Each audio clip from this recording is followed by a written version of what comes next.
Hi there, it's Denise from Bounce Me, and I've got Kassandra on with me today, and she's going to give us her story on burnout.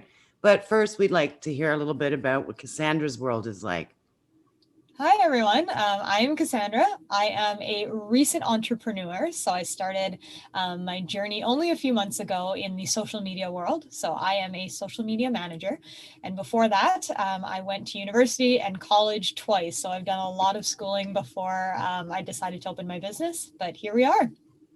And so you went, I understand that you had a really bad bout with burnout. Can you go into that a little bit?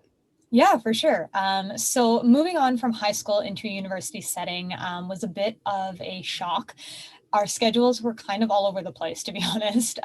So instead of having, we go to school at 8 o'clock and then we're done at 3 o'clock, it was, Monday you have class from 11 until 3, and then Tuesday from 7 till 10 at night. And so everything was so all over the place. There was no real schedule to follow. And so eventually, that led to a lot of insomnia struggles in university. I had to go to my doctor multiple times because I couldn't sleep. I couldn't get on a sleep schedule because every day looked so different for me. And so between studying and trying to work and trying to sleep, it eventually ran me ragged. And so with that schedule being all over the place, I ended up in the hospital 3 times, completely drained.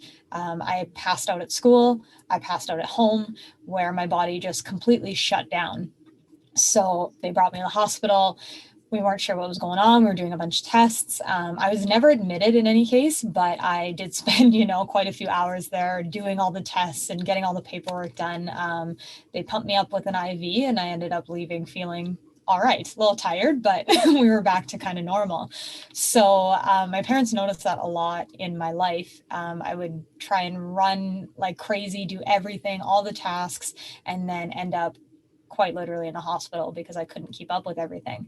So in college, I then finished my university degree, and then I moved into the college world, and that was much different for me. Everything was very structured. I had a schedule that was like an 8 to 3 again, so it was back to that high school world where that schedule made sense and you could actually sleep and do things accordingly. You could work every night, or if you needed to get up, you had a time to get up every morning. And so, yeah, that was much easier in terms of scheduling. However, it was much more difficult because college demanded a lot more group work and a lot more collaboration. And in my personal experience, a lot of people weren't there 100%. They were there to get their diploma and move on with their lives, whereas this was going to be my career and I really wanted to work hard to get there. So that group work and that group dynamic became extremely stressful over those couple of years because some people, were there to give it their all and work hard and be a good student, while others, were just there to get the piece of paper and move on. So that group dynamic became the stressor. Instead of not being able to sleep and find a schedule, now we're dealing with this group work dynamic.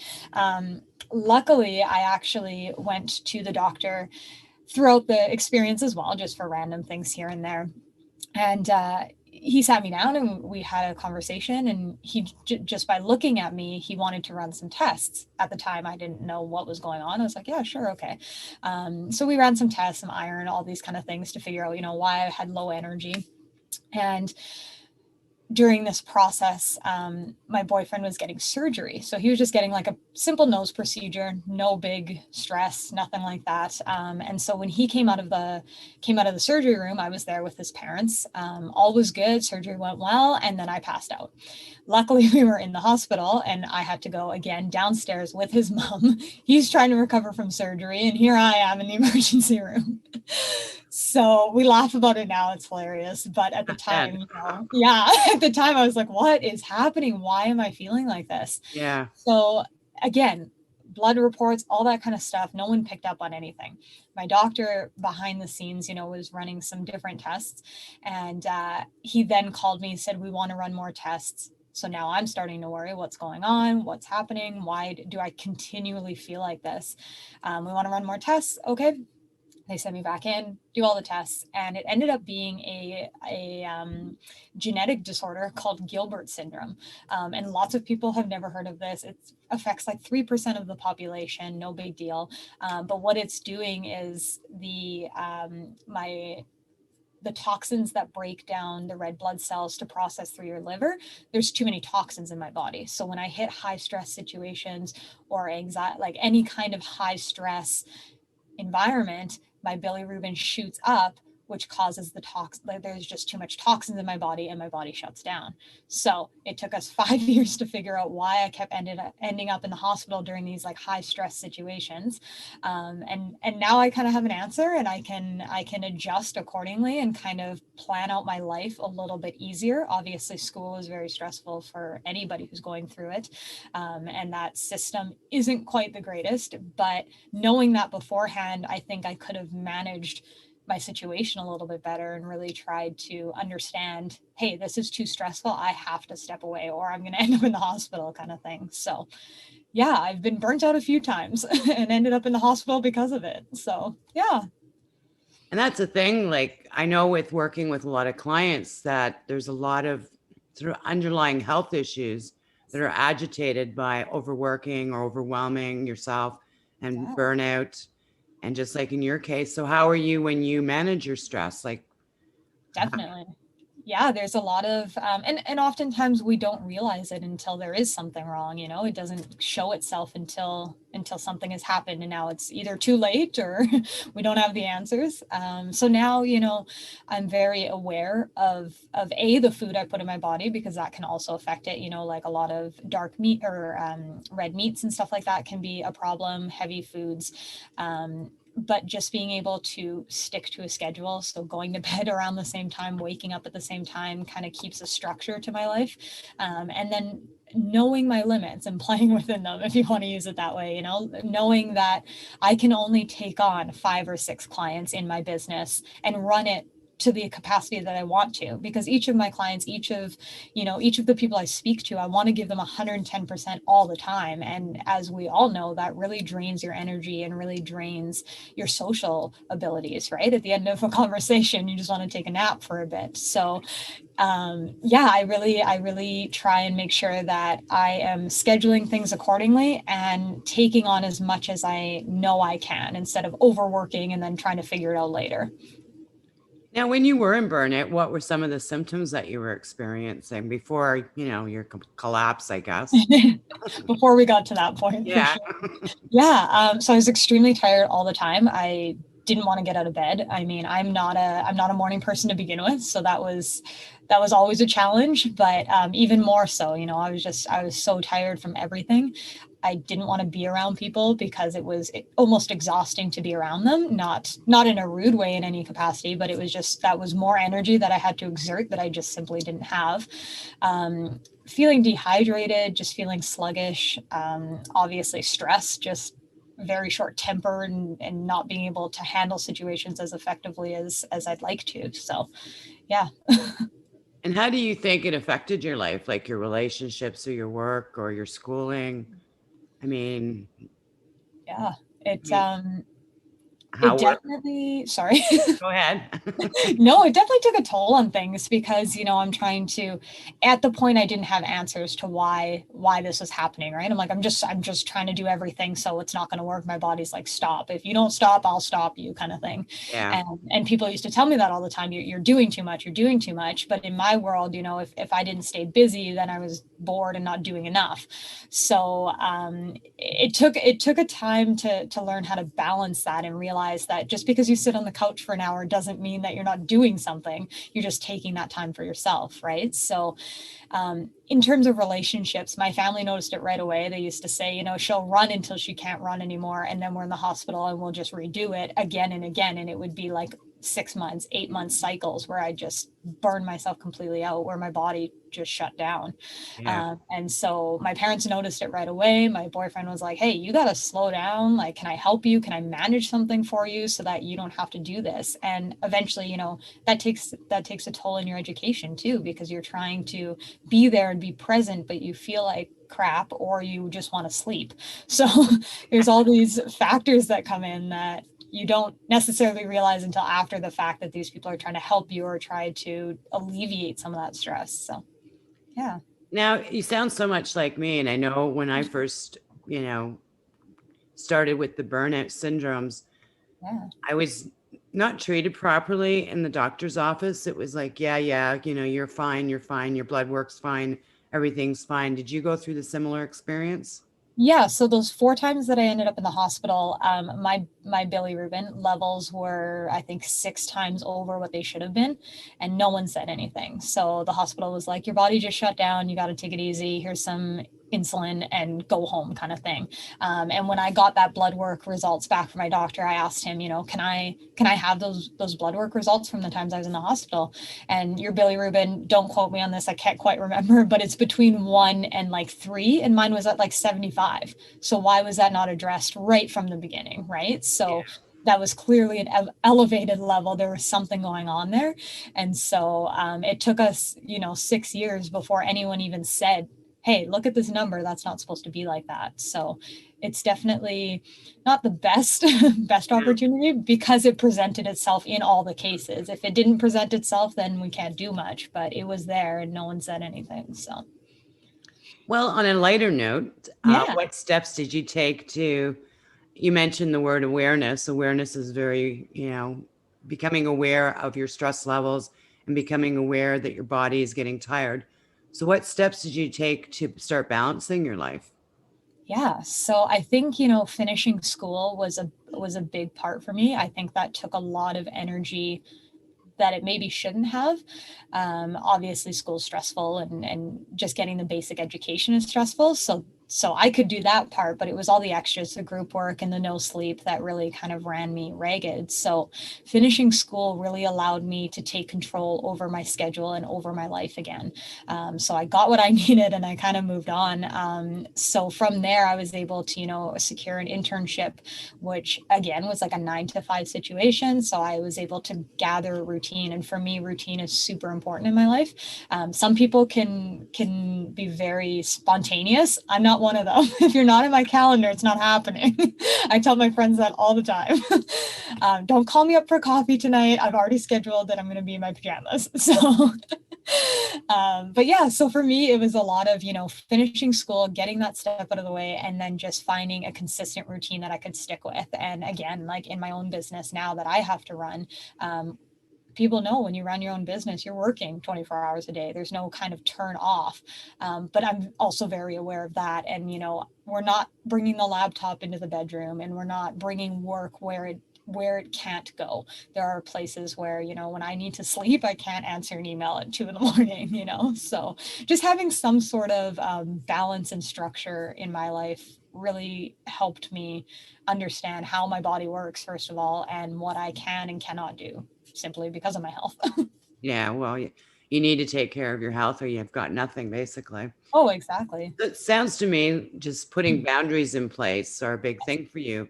And boundaries can be, just how you organize your time, what your clients expect of you, and when your clients expect of you. Can you just talk a little bit about that then?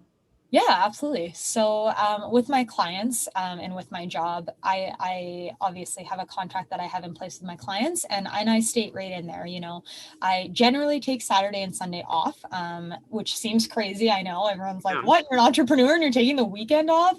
But I think that that's very important, especially when you're running your own business. You still need to protect your time, and sometimes that looks like evenings for you. Sometimes that looks like having your kids on the bus in the morning and taking the time to take care of them, right? So for me, that weekend, that Saturday, Sunday is my protected time. Every once in a while, I do have to do work, or I choose to do work because I just want to get ahead. But I do write that and communicate that with my clients. I'm like, you know what? Saturday and Sunday are mine. If you have any questions, send me an email. If I get to it, great. If not, please don't expect to have that answer right away. Unless it's an emergency, of course, give me a call, kind of thing. And with my friends, I tell them the same thing. I'm like, you know what? I love you all, but I don't run on spontaneousness. So if you want to hang out, I want to see you, I want to be around you, but I'm going to need you to tell me that before it happens. You want to hang out on Friday? Let me know on Wednesday. Hey, can we go for coffee on Friday? For sure. But if you don't tell me before, I have to say no, because I've already scheduled my day, and that probably sounds crazy. Don't say no to your friends, but I've already scheduled my day and I'm looking forward and putting my energy towards the things that I've scheduled. So unless there's an emergency, I'd rather just have that schedule in place. And my friends and my family, they all know that, and they all work with me on that because they know I'm very scheduled. My friends make fun of me, but it's a real thing in my life. Well, that was going to be my next question. What type of Yeah. support do you have to help you, avoid burnout in the future? Yeah. Yeah, for sure. I live at home still. So my parents are a huge support in regards to, being able to give me shelter and give me a place to live. And they're there for me all the time. My dad's always like, "Hey, do you need help? Do you want me to do something?" I'm like, "You don't know how to do it. It's okay. Relax." It'll take me more time to explain it. But we spend a lot of time together. My family and I are very close. And, I have a younger sister. We do spend, hours. I work from home, so we're always together. But we also know and respect each other's space. I have a little in meeting on my door, and everyone knows, she's doing her thing. So my family is very supportive in the things that I've done, and what I've built, and I'm very grateful for that. I couldn't really ask anything more of them. Even when I'm cranky, they're still there. And same thing with my boyfriend. Super, super supportive. Marco's awesome. He's very good for bouncing ideas off of each other. I talk to him, I tell him everything, and he's like, "Okay, try this, try that." And so we really have a great creative brain, which is very helpful, because sometimes when you're talking about social media, or in my case, specific things, people don't always know what's going on, and nothing wrong with that. That's why I'm here. But he's really able, to be like, "Hey, did you try this? Or do you want to look at this color?" And we really bounce each other. We get that support from each other, not only in our relationship, but also like in our professional lives, which is really great. So, yeah. Sounds great.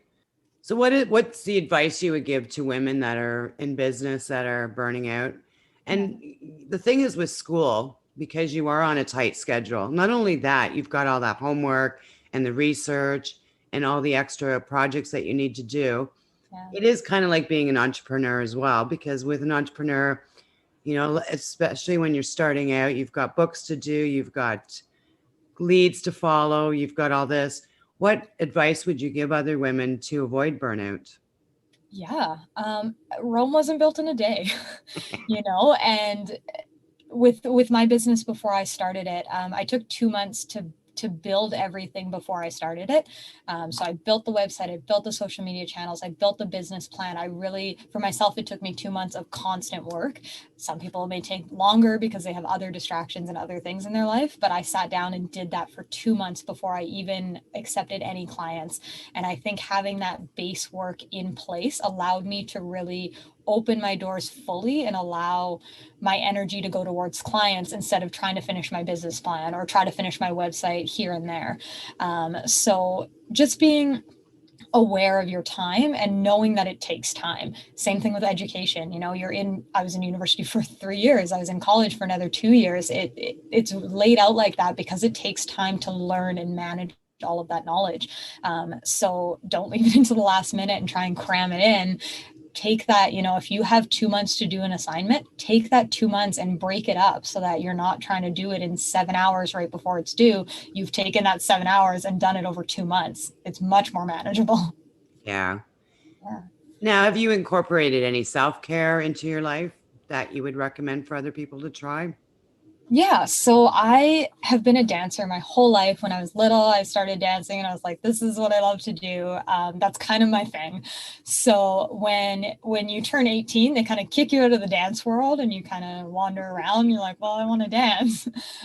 So in my area, they actually opened up adult dance classes. And so I would take a class a week. So every week, for the last, even when I was in university, that was my time. Those 2 hours, I went, I enjoyed, I hung out with people that I liked being around. I met new people. Like I've met hundreds of people through this dance program, all of which are very great friends of mine now. So for me, dance was my kind of outlet, my space to just let loose and be myself. And so I'm sure everyone has a kind of spot, even if it was something you did as a child, maybe you swam or you skated, there's always something that you can bring back kind of into your life. Another big one was just, I know a lot of people say this, yoga and meditation and just learning how to breathe. Learning how to breathe like saved my sleep schedule. I used to, my boyfriend got me a Fitbit. We're like, okay, we're going to learn how to sleep. And so on the Fitbit, you have this like breathing app. So it vibrates as you're supposed to inhale and exhale. And so before I'd go to bed, I'd turn that on a couple of times so that I'd just slow down my breathing and slow down my mind and focus on that breath work, which seems kind of insane, but that process in your brain really allows you to focus on something else instead of trying to think, okay, what do I got to do tomorrow? What didn't I do today? And really calms down your body. So yeah, those are kind of my two big changing pivot points, I guess. Yeah. So wonderful, wonderful story. And I'm so happy that you created that awareness and you've created a lot of boundaries in your world. I don't know if you realize that or not, but boundaries are very important where you are protecting your time and your energy. Is there any other advice that you'd like to give out? I don't know. I think, everyone's journey is different and everyone's self-care and burnout journey is different. For me, it was a medical diagnosis that kind of turned my life around. For you, it may be, your kids need you and you can't be there, or you're exhausted and you're not going to work, or there's so many different ways burnout looks, and there's so many different ways that we can pivot that and learn about it and learn how to manage it. So, this is my story, but everyone's story is going to be different, and it's okay to take the time that you need to figure that out. So, yeah. Well, that's what I love about being a burnout coach. Everybody is different. Everybody has unique problems, and everybody's balancing act is completely different. Yes. And it's finding that medium. And I'm so happy that you found it, Yes. because it's scary when you're lying in the hospital bed and really it's just, you've ignored your body's telling you to slow down and you've ignored it. And then you realize how important your stress level is. Thank you, Kassandra, for sharing that story with us. And as you can see, burnout can be quite dangerous. And as you can see, Kassandra has created an awareness around burnout and created boundaries in her life. Now, if you're struggling with burnout, please contact me because I'm a burnout coach and I can help you create a more balanced lifestyle starting today.